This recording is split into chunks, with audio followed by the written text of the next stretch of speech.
শপের জগতে এর জটিল আর আবেগঘন গল্পটা চলুন ধাপে ধাপে খুলে দেখা যাক। দেখবেন এর প্রত্যেকটা মোড়ে লুকিয়ে আছে গভীর রহস্য আর মন ছুঁয়ে যাওয়া কাহিনী। একবার ভেবে দেখুন তো, আমাদের আশেপাশের মানুষগুলো যদি আসলে ওখানে নাই থাকে, কি অদ্ভুত একটা ভাবনা, তাই না? ঠিক এই ভাবনাটাই কিন্তু এই সিরিজের মূল ভিত্তি, যা আমাদের এক ভুতুড়ে আর ব্যাখ্যাতীত ঘটনার দুনিয়ায় নিয়ে যাবে।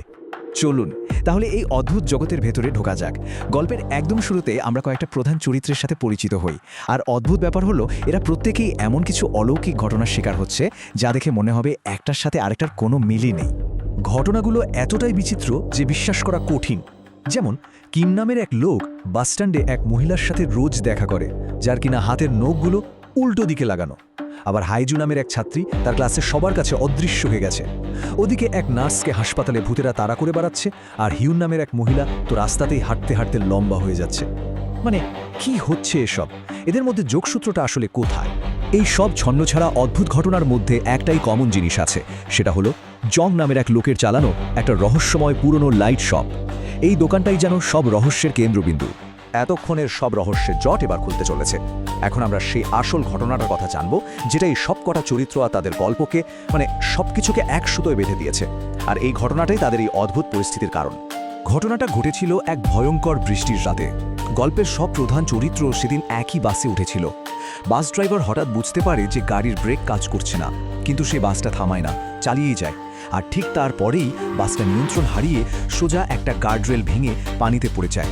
ব্যাস, এই একটা দুর্ঘটনায় সবার জীবন এলোমেলো করে দেয়। দুর্ঘটনার পর চরিত্রগুলোর অবস্থা হয় ভয়াবহ। কিম, হাইজু, সিওন আর ইউজি এরা সবাই কোমায় চলে যায়।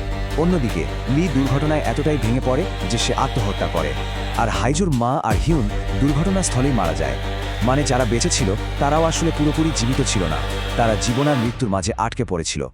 তো এই আত্মারা এখন কোথায় আছে?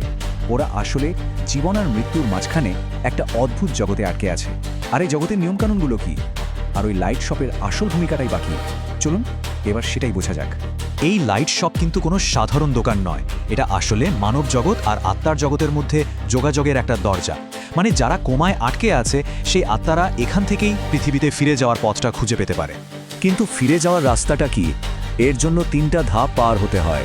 প্রথমত, আত্মাকে লাইট শপে পৌঁছাতে হবে। দ্বিতীয়ত, সেখানে রাখা শত শত লাইট বাল্বের মধ্যে থেকে ঠিক নিজের বাল্বটা খুঁজে বের করতে হবে। আর সবশেষে সঠিক বাল্বটা স্পর্শ করলেই ব্যাস, সেই আত্মা বাস্তব জগতে তার কোমা থেকে জেগে উঠবে। আর এই দোকানের যে মালিক জং, তিনি কেন এই কাজটা করছেন? এর পেছনে আছে এক হৃদয় বিদারক গল্প। আজ থেকে 50 বছর আগে এক ভূমিকম্পে তিনি তার মেয়েকে হারান। তখন তিনিও মারা যান, আর সেই থেকে এই দোকানে মেয়ের আত্মার জন্য অপেক্ষা করে চলেছেন, শুধু এই আশায় যে একদিন হয়তো তার সাথে দেখা হবে। গল্পের এই পর্যায়ে এসে আমরা এমন কিছু হৃদয়স্পর্শী সিদ্ধান্তের মুখোমুখি হই, যেখানে মৃত আত্মারা জীবিতদের বাঁচানোর জন্য সবকিছু ত্যাগ করে দেয়। এখানে ভালোবাসা আর আত্মত্যাগের এক অসাধারণ ছবি ফুটে ওঠে। এর সবচেয়ে বড় উদাহরণ হলো লি। নিজে মারা যাওয়ার পরেও আত্মার জগতে সে তার কোমায় থাকা বাগদত্তা কিমের আত্মার দেখাশোনা করে, কিমের আধ্যাত্মিক ক্ষতগুলো সারিয়ে তোলে, যাতে কিম বাস্তব জগতে বেঁচে ফিরতে পারে।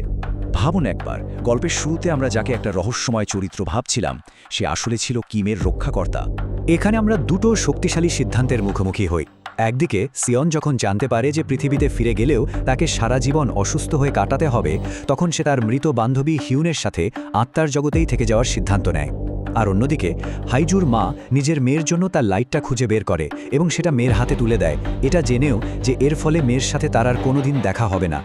আর ঠিক এর পরেই আসে সেই মুহূর্তটা যার জন্য জং 50টা বছর ধরে অপেক্ষা করছিলেন। হাইজুর মা জংকে জানায়, আমি তোমার মেয়ে। অবশেষে বাবা আর মেয়ের পুনর্মিলন হয়, আর জংয়ের অর্ধ শতাব্দীর অপেক্ষার অবসান ঘটে। কিন্তু যারা পৃথিবীতে ফিরে আসতে পারল, তাদের জীবনের পর কেমন হলো?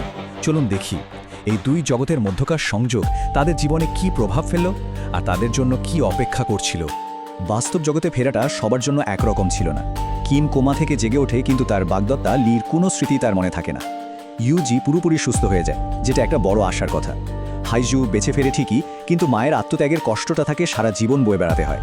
আর ফিরে আসা এক পুলিশ অফিসার আত্মাদের দেখতে পাওয়ার এক অদ্ভুত ক্ষমতা লাভ করে।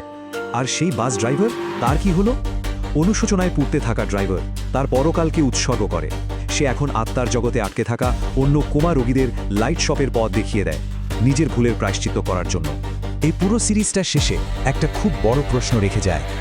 যদি বেছে নিতে বলা হয়, প্রিয়জনকে ছাড়া একটা বাস্তব জীবন, নাকি জীবন আর মৃত্যুর মাঝে তার সাথে অনন্তকাল কাটানো, কোনটা বেছে নেওয়া উচিত? এই প্রশ্নটাই লাইট শপকে শুধু একটা গল্প নয়, একটা গভীর দর্শনে পরিণত করে